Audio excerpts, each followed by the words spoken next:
si sa carrière am na ci dossier yu siiw yu mag yoo xam ni jaar na fi yoo xam ni daan nañ li ci dégg lu ci mel ni dossier chantier Thiès yaakaar naa ni ràññee ci nañ ci bu baax a baax maître Djibi Diallo affaire Jombas di fàttali ñu ngi koy fàttali bu baax a baax ak leader politique yu bëri également tamit taxaw na leen bëri na ci tam ay personnalité ci secteur yu bëri yu uute yoo xamante ni moom mooy seen avocat di leen taxaw ku ci mel ni Jean Paul Diaz mën nañ ko ci tudd ku ci mel ni Ibrahima Sène PIT également parmi tant d'autres dossiers donc maître yow dossiers yi nga xamante ni yëpp mës nga ci dugg grand procès yan ñoo la ci gën a marqué. Dossier chantier de Thiès. moo la ci gën a marqué. Ouais. Et pourquoi. Pourquoi parce que xam nga parfois ñii dama leen di seetaan ñuy waxu dossier yi politique yi nekk nii mais dossier chantier de Thiès benn dossier gënu ko grave. Du point de vue de l'escroquerie politique qu'il y avait derrière ce dossier. Gis nga Pape bi ñuy arrêté Idrissa Seck. bi ñu koy arrêté on avait dit que moom 46 milliards la détourné n'est-ce pas. gis nga moment boobu état xam nga ñaata la fay entrepreneur yi 17 milliards. 17 milliards la état décaissé fay ko entrepreneur te 17 milliards yooyu xam nga kan moo koy génne Mimran. Comment on peut te reprocher d'avoir détourné 46 milliards, n'est-ce pas? Sur 17 milliards. Alors que l'État, 17 milliards rek la fayagum entrepreneur. Ça, c'est un. Deuxièmement, Idrissa bi ñu koy jàpp di koy yóbbu fële dik boobu gars yi je sais pas ñàkk xam-xam la xaw ma yàkkamti la mais s'agissant des chantiers de Thiès Idrissa warul woon dem dik dañ ko waroon yóbbu commission d'instruction. Non, état du tooñ de. état du tooñ. non defal ndànk rek. état man xam naa ne état du tooñ moo tax yéen li ngeen di def man defuma ko. ba yéen li ngeen di defee nii. lan lañ def man defuma ko.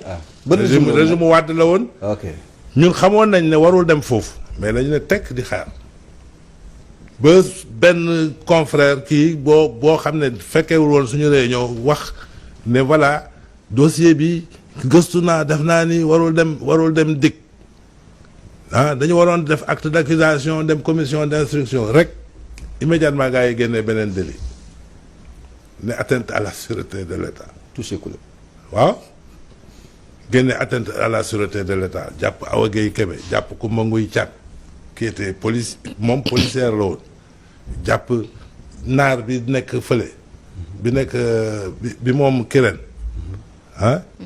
jàpp Salif Ba jàpp pour asseoir ce délit là alors que y avait rien ñu ne y avait des armes y avait truc y avait rien du tout. État du tooñ. comprendre nga non état du tooñ moo tax ñun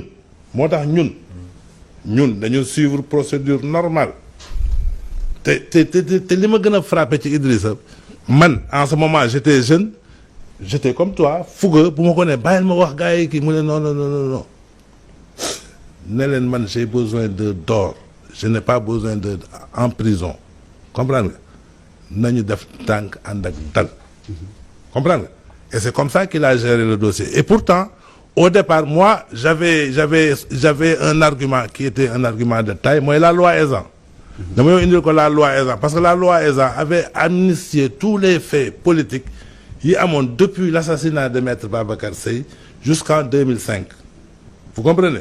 Alors que c'était en 2004. En 2004 tu sais qu'est-ce qu'il m'a dit il me dit moi tu penses que moi je vais faire le tour du Sénégal ma bénéficier de l'amnistie moo tax politique da nga war a am éthique politique dafay ànd ak éthique ma bénéficier de cette loi là fu ma romb ñu may xool du ñu xam ndax maa def wala defuma non lieu total ou bien je suis prêt à rester en prison pendant 30 ans s'il le faut.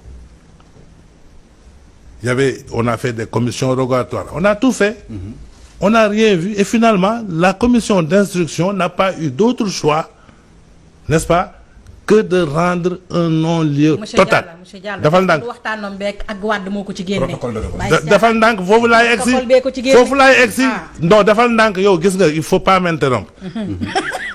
Il a eu un non-lieu total c'est-à-dire l'intelligence que Idrissa Seck a eu c'est cette intelligence là que vous déglu ma rek bëgg a waxtaanu suuf. déglu ma du ñëpp ñoo bëgg a waxtaanu mais yow suuf. un protocole politique waxtaanu suuf. vous fi mu toll nit ñee ci doyal. Sénégalais yee ci doyal. waaw defal ndànk boo leen jegee mais madame c'est vous qui parlez ou c'est moi qui parle elle fait de la politique celle-là mais da lay relance nag. mais dama relance suma kii dafa am fu mu far vous comprenez dafa am ku mu far fu mu far booy wax ci nit dafay defee ne moom ki mu faral ngay wàccee ci suuf mu naan ay waxtaan ci suuf ban waxtaan ci suuf quand tu parles d'un protocole dama ne moi quand tu me dis un protocole ça suppose que ñaari nit ñoo ko signé vous comprenez Ablaye Wade il est sorti à la télé il a dit oui on a fait un protocole def nii benn këyit jusqu'à présent est-ce que am na sénégalais bu mos a gis benn protocole bu Ablaye Wade signé Idrissa Seck signé ko mais loolu bi muy am yaa ngi bokk PDS wala. boobu man maa ngi PDS ok moi j'étais au PDS j'étais adjoint au maire de Diourbel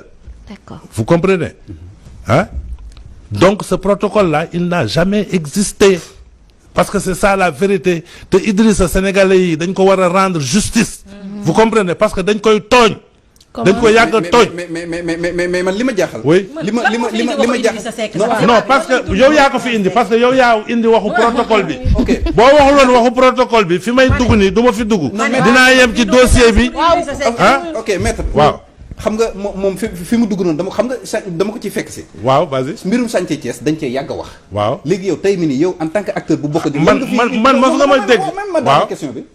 lan ngay indi lu bees lu Sénégalais war a découvrir lu bees. ci mbir parce que bañ ko daree wax ba léegi. ci mbiru chantier lan nga ñuy indi lu mais bees c'est très simple man mos nga ma dégg ma wax ci chantier de Thiès boobu ba léegi. non c'est la première fois.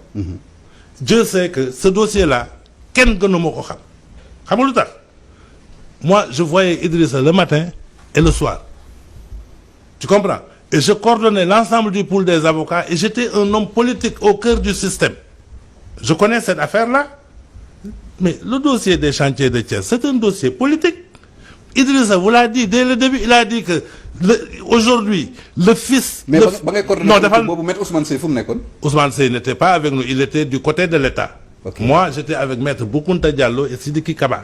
ok tu comprends ñoom ñoo ma doon conseiller mais coordonné affaire parce que c'est des avocats qui étaient plus expérimentés. bon dem si yàlla Ousmane Seye nekkatu fi mais bokk na ci nga xam ne ils ont toujours soutenu que protocole bi ça existait effectivement. mais Pape Ndiaye. Pape Ndiaye dama lay jàngal benn affaire bu ñu la nee protocole ça a existé da nga leen di laaj ana protocole bi. mais mën na doon verbal. non Ablaye non le président de la République du Sénégal. a brandi devant la presse un papier pour dire que j'ai signé un protocole avec Idrissa le voilà loolu moo indi waxu protocole de Rebeuss bi ah. c'est le président Wade c'est une bête politique Wade il est trop fort Wade bu la bëggee détruire politiquement il utilise tous les moyens pour te détruire.